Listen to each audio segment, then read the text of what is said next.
coalition with the forces that oppose the Oslo-Cairo Accords, relying even more on its security apparatuses. This reflected negatively on it. The contradictory pressures from the Israeli government and Palestinian opposition put the PNA between the two teeth of a nutcracker and led it to lose its vision as a general Palestinian authority. And this is also a very important point. This authority started to act like a factional instrument. The head of the authority deals with the Palestinian political forces not as president of Palestine, but as head of one political faction which has turned into the ruling party. The entire authority has turned into the executive instrument of this ruling party and its commander-in-chief. In the eyes of many, the authority lost its neutrality and fairness as a regime that governs the people's future and the general Palestinian interest. It is seen as a regime expressing narrow political and economic interests. The second internal factor contributing to the dilemma of the authority is the most important and dangerous one. This is because responsibility for it lies totally within the authority and is within its capacity to resolve. The Palestinian view of the authority and its capabilities will be conceived on the basis of the authority's performance. Up to this point, the performance of the PNA, to say the least, has been a disappointment, with a widespread negative evaluation among Palestinians. The disappointment can be sensed on 4 levels, which together have resulted in increased detachment from the authority. The first level is the authority's inability to rise to the level that people came to expect of it as a result of its own promises. The authority raised the expectations and now can deliver. People are still in the West Bank and Gaza, are waiting for the promised independent Singapore. At a time when unemployment reached about 50% in the Palestinian areas, a certain class of people, also this is very important, with connections to the PNA have become wealthy. Facts mingled with rumors have spread about the dubious ways that public money and interests are managed. The Palestinian street is full with stories about suspicious deals and how one can take advantage of official posts, make commissions, and enter into shady partnerships. People want an official post as a way to achieve entry into the world of power and money and as an opportunity to get rich. As financial corruption spreads among the elite of a poor society, the expectations of the public have become disconnected from the accomplishments of the authority. The accomplishments became accomplishments of certain people. Meanwhile, the authority can't provide enough assurances to the Palestinian public about its future because its previous assurances and promises dissipated in the face of Israeli pressures and facts on the ground. The confidence of a growing number of Palestinians in the Palestinian Authority and its ability to perform has reached a low point. The second level of disappointment revolves around the composition of the authority. Its structure is not clear. Rather, it suffered from deliberate randomness during its formation. The intertwining and duplicity of agencies created on purpose without any institutionalized building process led to appointments based primarily on political loyalty instead of professionalism. The main aim has been to build an authority that supports the political leadership. This system allows the authority to use appointments as gifts to supporters and loyalists. Without institutionalization and with politics, the basis for the formation of governmental agencies, there can be no chance for accountability within the authority. The authority, through its own measures, becomes totally immune, this is very important, from anyone pursuing it legally to try to limit its interference, organize its decision-making process, and limit its random displays of power. But at the same time, as the authority shields itself this way, it isolates itself from the heartbeat of the Palestinian street. It makes itself more liable to hidden anger, which is actually growing. As for duplicity in the formation of the authority, this leads to purposeful ambiguity in the responsibilities of governmental agencies with similar duties. It results in continuous bitter conflict among departments, with each one trying to defend its own interests. Actually, in the same department, we find 5 or 6 Secretary Generals of the ministry. The end result, which was the goal in the first place, is that decision-making is paralyzed at all levels and pushed upward until it finally reaches the top of the pyramid, the President and Commander-in-Chief. He is the final judge in all issues and the only source of decisions and rulings. So one can sum up the entire authority in the person of its leader, who possesses all responsibilities and authorities. Actually, he is its legitimacy and ability to survive. In short, the Palestinian National Authority is a blatantly patriarchal, traditional political entity. Such a model cannot face the mounting Israeli challenges and achieve the minimum expected of it by the Palestinians. And actually, this is why the Israelis like it very much. The tendencies exhibited by the Palestinian Authority are the third level of disappointment.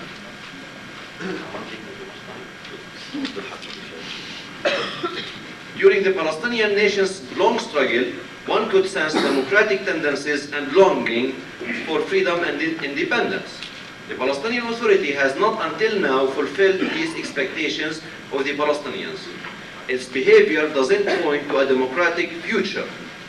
The authority and its agencies were formed through appointments, not elections. Instead of holding elections in every place possible and insisting on creating a legal structure that separates governmental powers, protects citizens' rights, and guarantees freedoms, the authorities' attention has focused on creating security apparatuses that have no known legal limits and that compete among each other.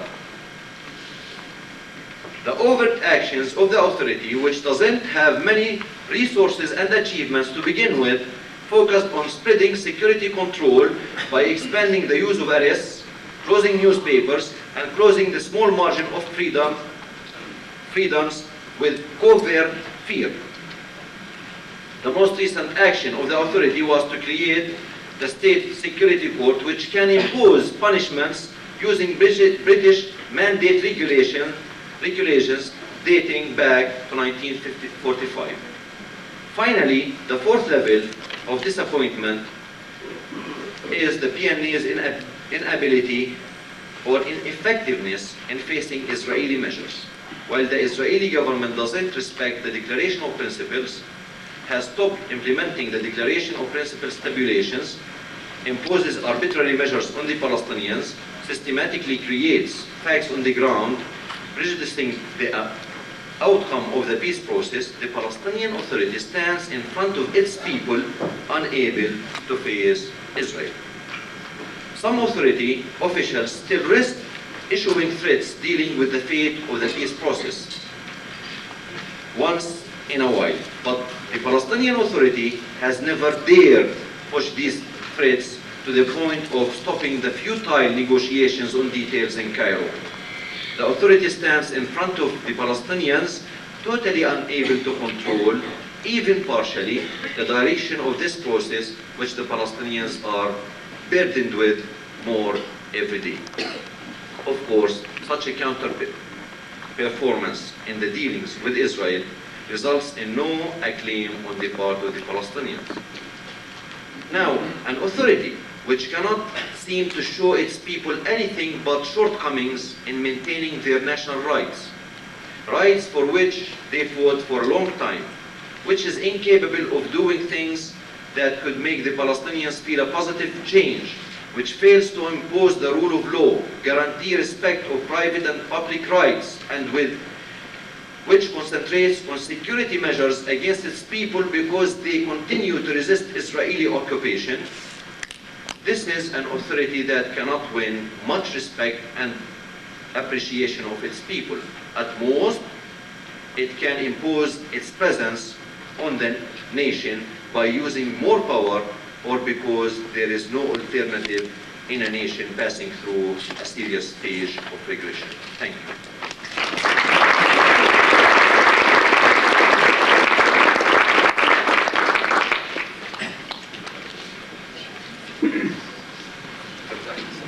Well, we heard from Mr. Shmawi about the fact that we don't have a state in Palestine, but there are state security courts.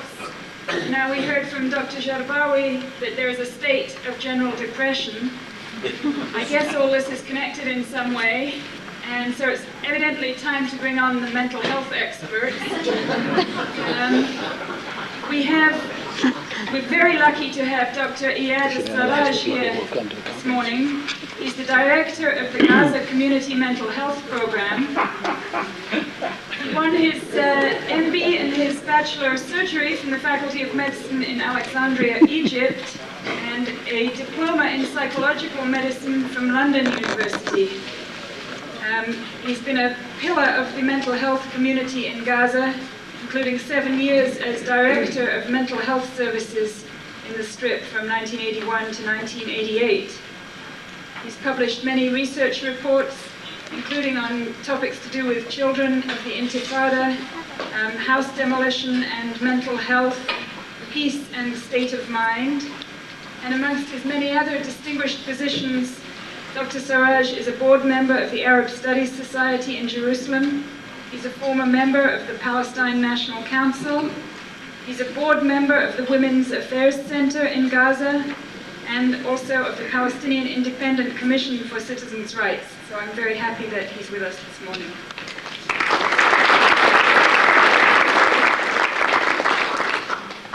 Thank you very much. I'm privileged, and I don't know where to start. This issue is very complex, very depressing.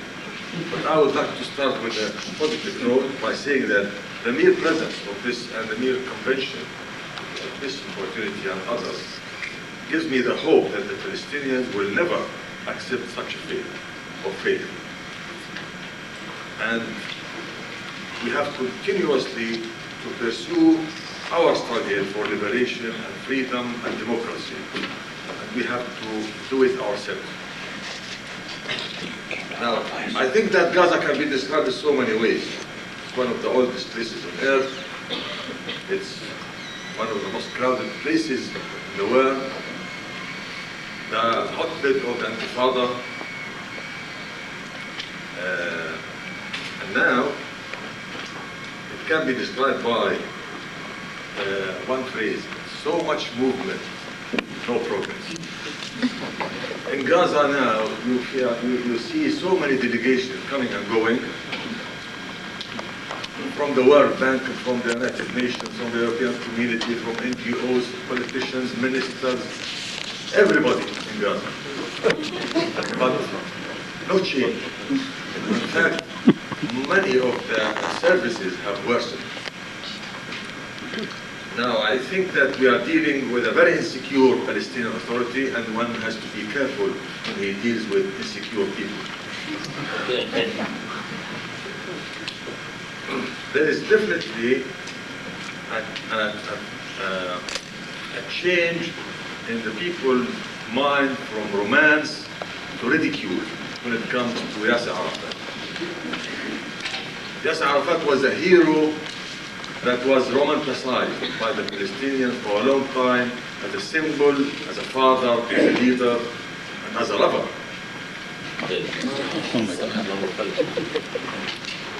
And today, he is so ridiculed, and one of the ways of looking at people's perception of things is how they tell jokes.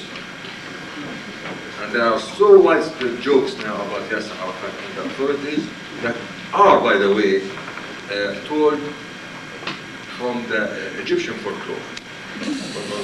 Sadat and Jamal Abdel Nasser and Hosni Mubarak, and I'm sure that you know many of them. I cannot tell them because they're so obscene. Please do. There is so much bitterness, particularly among the poor. The poor of Gaza are suffering more than anyone. With the rise of a few businessmen now, private businessmen, by the way, who were very well established during the Israeli occupation, now they're finding their opportunities also available under the Palestinian authorities. Some of them were known to be collaborators with the Israelis, have found now best places. And the poor who have experienced torture in Israeli prison, the poor who have experienced house demolition, the poor who have experienced the detention, the night raids, the shooting, the killing, and suffered the economic burden of the Intifada all through, are now seeing, say to themselves, what is this? Is this the liberation we waited for? Is this the way I am being treated by my own national authority? When collaborators now are given best places only because they have money. The money they made from me during the occupation time. Disappointment in Yasser Arafat personally is widespread. And I will tell you in a minute about an opinion poll that we have conducted. Some people give him excuses, I must say, by saying that it is not him, it's the people who are around him, who are corrupt and who are thieves and who are so and so. But he is a pure man. He's very good. He's full of good intentions. It's only his advisor that is so bad. We don't know. I don't want to say my own views on things, rather I will talk about people's perception. There is now a feeling of apathy, indifference, and alienation from the political process and the leadership. And this is very sad, because when the Palestinian force came to Gaza in last April, and when Yasser Arafat entered Gaza for the first time, people were really excited, and they felt there is a strong and immediate identification process between the community and the leadership. But that has evaporated, has all gone. And people feel that this authority does not represent them anymore. And why? Because rumors of and solid facts of widespread corruption, if you don't know now a security officer of high ranking, or if you don't come from a very big family in Gaza, well, bad luck. Hard luck for you. Because it is a very important requirement now to have any business going for you in Gaza, including like transfer of a telephone line from one place to the other, or to have any kind of services, that you have to have a security officer behind you, or you have to have a big family, a big tribe that Yasser Arafat considered important. There's a wide spread feeling of chaos, that we don't know where to go. It's only Yasser Arafat and the people, and nothing in between. No institutions, no structure whatsoever. All these ministers, all these director generals have no function. For the ordinary citizen, he's been told, even by ministers, go to Yasser Arafat. By Director Generals, I don't know anything. Go to Yasser Arafat. So why are you appointed? What are you doing? People ask. So well, I don't know. And I actually, personally, have seen so many of them who don't know why they are appointed and what are they supposed to do. I can name names, but of course, it's not very good. But I'll give you one thing. I know for a fact that in the last year, Yasser Arafat has appointed the cabinet, of course. The Minister of Health learned about the appointment of his deputy from the newspapers. Then 5 Director Generals were appointed in the Health Ministry. Each belonged to a separate faction within Fatah. Then what is the sad thing is that in the last year, these senior people never had one single meeting between them on the question of health. Other people are appointed, they don't have offices. But they flock to Yasser Arafat's office to have more ranks, military ranks, to have salaries, have cars, apartments, allowances, etc., etc. When they are doing nothing. And I know many of them are actually doing nothing. And they tell you, when you tell them, why did you tell Yasser Arafat about it? We tell him. Everybody claims that people around him, that they tell him.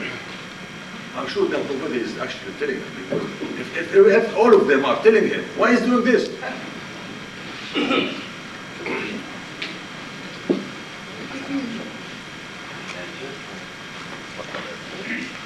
If you are not Fatah member, and also Fatah is now so many Fatah. If you are not a Fatah member, you have no future in this area. As it seems today, 16,000 armed people now are recruited who are Fatah support. You see, the serious thing is not Yasser Arafat. The serious of the matter is when he is out of the picture. Because the system that he is now establishing is so serious, so damaging, so complicated, by imposing a police dictatorial state with security forces in charge that have no concept of human rights or civil rights. People have no concept. They think that democracy is intellectual talk, the best. And it's a waste of time, because we want to build the country, they say. How do you want to build the country? We want to build the country.